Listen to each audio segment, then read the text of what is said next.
Meu querido amigo Paulinho, uma pessoa, meu nome é Berenice. Lógico, virei a Berê. Sou muito conhecido como Berê. E hoje eu quero te contar a respeito de uma história extremamente marcante que aconteceu numa fase dificílima da minha vida. Eu vou dar todos os detalhes porque eu quero que realmente os seus ouvintes entrem comigo dentro dessa história.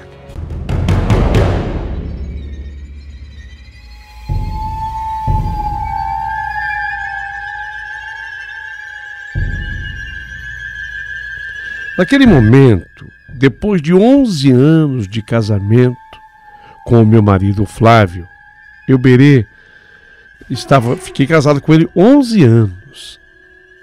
E eu havia me separado do Flávio e eu tinha uma filha com ele de 9 anos. A minha vida era assim, bem estável, emprego bom, casa própria. Eu tinha realizado alguns sonhos, o sonho de qualquer pessoa comum. Mas a minha vida com aquela separação deu uma terrível guinada, porque eu descobri que o Flávio, meu marido de 11 anos, ele me traía. E ao mesmo tempo que eu fiz essa descoberta e resolvi pela separação, eu descobri que a minha filha, de nome Clara, ela tinha sido acometida de uma grave infecção. Ela tinha 9 anos de idade. Então, eu, naquele instante, passei a viver um momento muito delicado. Fiquei 25 dias com a minha filha hospitalizada. Tudo em função dessa infecção que ela pegou. Os médicos vinham ao seu leito, faziam exames, colhiam amostras de sangue, pelo menos uma vez por dia. Meu marido, apesar de separado de mim, apesar de toda a traição, ele pelo menos fazia o papel de bom pai. Ele visitava a filha pelo menos uma vez a cada semana, era a certeza dele vir. Não vinha todos os dias, até porque o trabalho dele não era mais na mesma cidade que eu. Eu tinha largado o meu emprego só para ficar tomando conta da minha filha. Meu marido não chegou a esse ponto, até porque, como eu dissera, ele morava numa cidade diferente da minha. Após alguns dias, eu não sabia precisar exatamente quantos, porque eu não conseguia mais saber em qual dia da semana eu estava, eu comecei a perceber a presença de um rapaz jovem que surgia ali no hospital. Esse rapaz, ele aparentava ter o quê? Uns 22 anos. Era a idade que ele aparentava.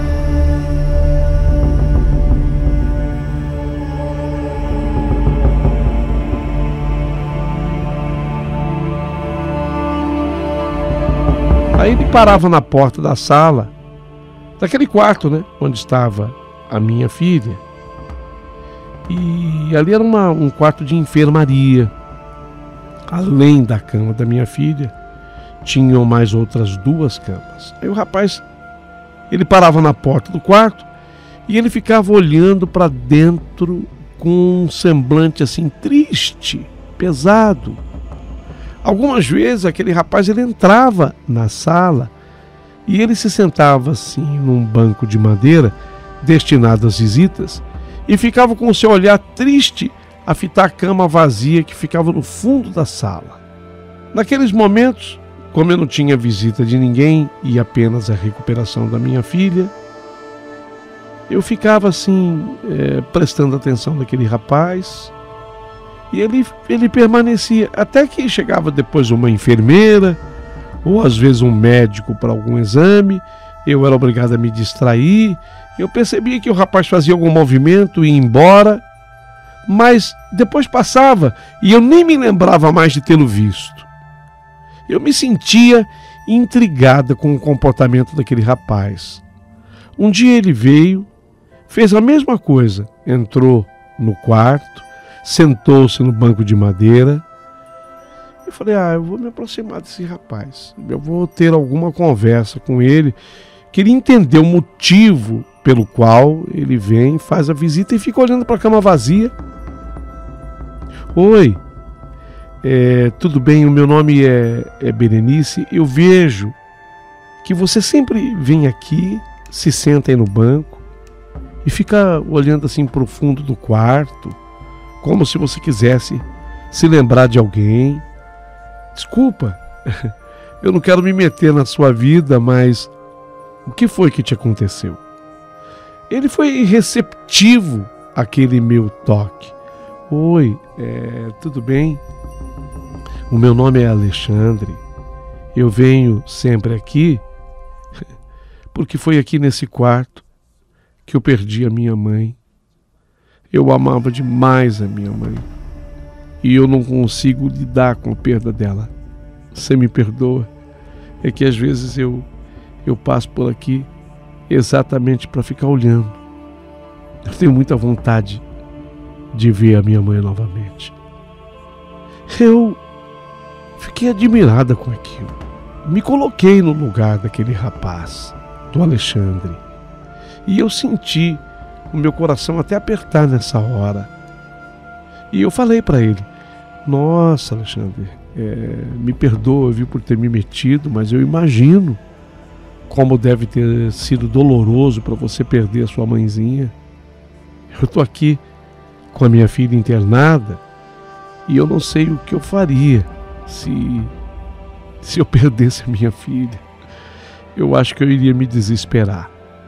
Ele respondeu a mim: então, Berenice,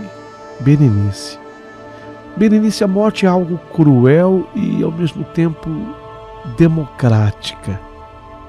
A morte separa casais, famílias, pobres e ricos. Não tem dinheiro que impeça a morte. Pode até adiar as circunstâncias que levarão a ela, mas nunca impedirá a morte de acontecer. Assim, divagou o Alexandre. E aí no final ele fechou: a morte é uma faca de dois gumes. Quem viveu não deixa de amar os seus entes queridos que se foram. Apenas não terá o seu amor mais correspondido. E quem morre? Quem morre deixa um vazio na vida de quem ficou e também não pode mais corresponder os sentimentos que lhe são dirigidos. A vida é algo tão incerto, pois cada escolha terá a sua consequência que levará a um final. E a única certeza que lamentavelmente todos temos é de que a morte é certa. E isso é a ironia da vida, não é mesmo, Berenice? Meu Deus, eu vi aquele rapaz tão sensível e pela pouca idade que ele aparentava, 22 anos, me pareceu muito maduro. Escutei as divagações do Alexandre e tive assim um estalo de curiosidade. Aquele negócio dele ter falado que a morte era uma faca de dois gumes mexeu comigo. Então eu perguntei para ele: como assim? Você falou que a morte é uma faca de dois gumes? Ele olhou para mim e disse: porque deixa eu explicar. A minha mãe não só me perdeu e terá que seguir com a vida dela, como eu perdi e terei também que seguir com a minha. Desculpe, mas nessa hora eu fiquei mais perdida ainda. Eu queria esclarecer aquilo com o Alexandre. Alexandre, como assim a sua mãe vai ter que seguir com a vida dela? Ela morreu? Como ela vai seguir com a vida sem você? Aí o Alexandre continuou ainda divagando e, na minha opinião, ele estava filosofando até ali. Sabe o que é, Berenice? Ambos perdemos um ao outro e seguiremos as nossas vidas. Ela lá e eu aqui. Assim como você e a sua filha terão que seguir aqui, e se de repente uma morre, terão que seguir em caminhos e vidas diferentes. Foi nesse instante que eu tive comigo a nítida impressão de que eu tinha acabado de engolir um carvão aceso. Aquilo desceu queimando como brasa. E falei para ele: Alexandre, desculpa, eu não sou lá uma mulher muito inteligente, mas também eu não me considero assim tão burra. Eu não consegui entender o que você falou. Você podia ser mais claro comigo? Sim, me respondeu ele. Foi aqui que eu perdi a minha mãe. Certo. Isso eu já entendi. Mas eu queria que você fosse mais claro. Serei. Eu estava doente, sabe? E ela esteve aqui nesse quarto comigo até os meus últimos dias, até os meus últimos momentos. Depois eu comecei a perceber que a minha mãe parou de aparecer ao lado da minha cama. Os médicos pararam de vir checar meus sinais vitais, fazer os exames. As enfermeiras e enfermeiros também não apareciam mais. Nessa hora, a ficha realmente começou a cair para mim. Eu comecei a entrar em pânico. E eu tinha percebido que, na verdade, aquele rapaz que falava que estava com saudade da mãe, não era ele que tinha perdido a mãe, mas era o contrário, a mãe que o havia perdido. Meu Deus. Alexandre, me perdoa, mas pelo que você está falando, eu entendi certo. Foi então o contrário, a tua mãe que te perdeu? Então, Berenice, eu só aceitei o porquê da minha mãe ter ido embora quando eu havia entendido que eu a perdi para o mundo dos vivos e a minha mãe me perdeu para o mundo dos mortos.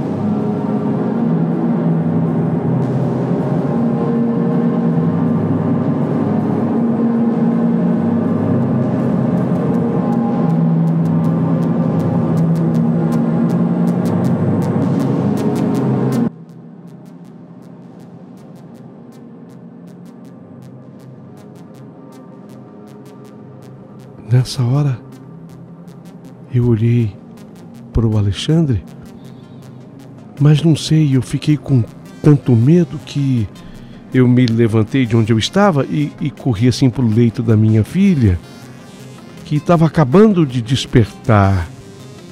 Eu fiquei com tanto medo e assustada que eu resolvi apertar aquela campainha para que viesse uma enfermeira.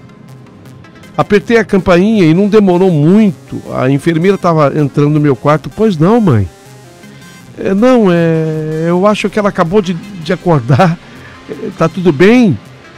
A enfermeira verificou. Não, tá tudo certo. Tá tudo bem. Ela está se recuperando bem. Pelo menos a febre não voltou mais. Graças a Deus.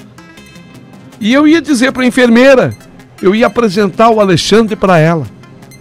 Mas quando eu olhei à procura do rapaz, ele já não estava mais no quarto. E aí foi que eu fiquei de fato muito assustada. A enfermeira falou: não, eu falei que está tudo bem com a sua filha. Você está assustada assim? Por quê? Eu conhecia a Maria Heloísa, era o nome daquela enfermeira. Ela já estava me atendendo ali há mais de 20 dias. Então eu resolvi conversar com ela. Maria Heloísa, o que eu vou te contar, por favor, não me taxe de louca.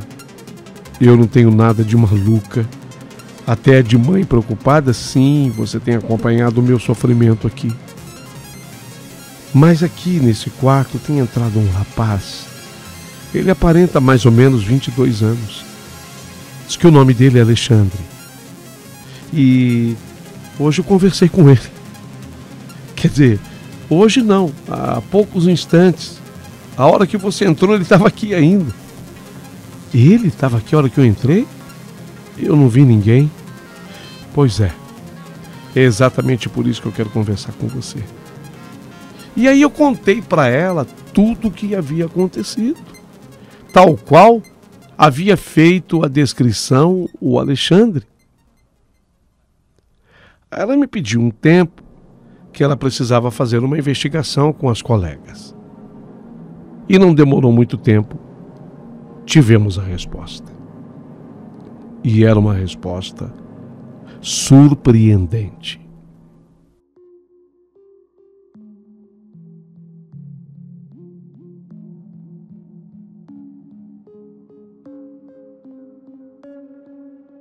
Não fora naquele momento, mas de fato, naquele mesmo quarto esteve internado um rapaz de nome Alexandre. Ele tinha aquela idade, 22 anos. E o motivo da sua internação? AIDS.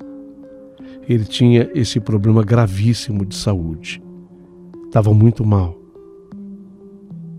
A mãe não deixava o Alexandre sequer um minuto sozinho.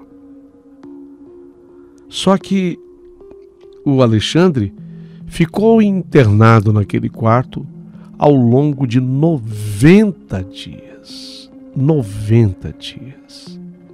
E depois desse tempo, não resistiu e veio a falecer. A conclusão era só aquela: eu havia tido contato com uma pessoa que já tinha falecido. Meu Deus, eu que não acreditava em nada disso. De repente, tudo mudou. A minha concepção a respeito de vida e de morte havia mudado naquele exato instante. A meu pedido, as enfermeiras me passaram o nome daquela mãe, havia um endereço e eu fui visitá-la. Ela foi muito receptiva e eu disse a ela que eu trazia notícias do filho dela. Ela me olhou assustada e eu logo tranquilizei. Falei, não, ele pelo jeito está bem. Só que ele está precisando de algum contato com a senhora, no mundo espiritual, alguma oração da senhora, porque ele me disse uma coisa extremamente marcante. Ele disse assim: eu sentia saudade da minha mãe e não sabia por que ela tinha ido embora, lá do hospital. E eu continuei. Aí ele disse que só aceitou o porquê da mãe dele ter ido embora quando ele entendeu que ele a havia perdido para o mundo dos vivos e a senhora o perdeu para o mundo dos mortos. Foi o seu filho, Alexandre, quem me disse isso. Lá mesmo no hospital onde ele ficara internado ao longo de 90 dias e veio a falecer. Essa mãe começou a chorar, porque ela percebeu que eu realmente era uma pessoa sensível a isso.